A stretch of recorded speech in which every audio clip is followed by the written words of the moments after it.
శ్రీ భద్రకాళి సమేత శ్రీ వీరేశ్వర స్వామి దేవాలయం పోలవరం మండలానికి చెందిన మురమల్ల గ్రామంలో ఉన్న శ్రీ భద్రకాళి సమేత శ్రీ వీరేశ్వర స్వామి వారి ఆలయం జిల్లాలోని ఒక చారిత్రక ప్రదేశం.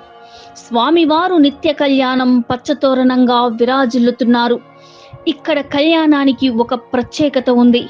వివాహ సాంప్రదాయం వైదిక స్మార్తాగమం ప్రకారం పురోహితులు నిత్య కళ్యాణం జరిపిస్తారు.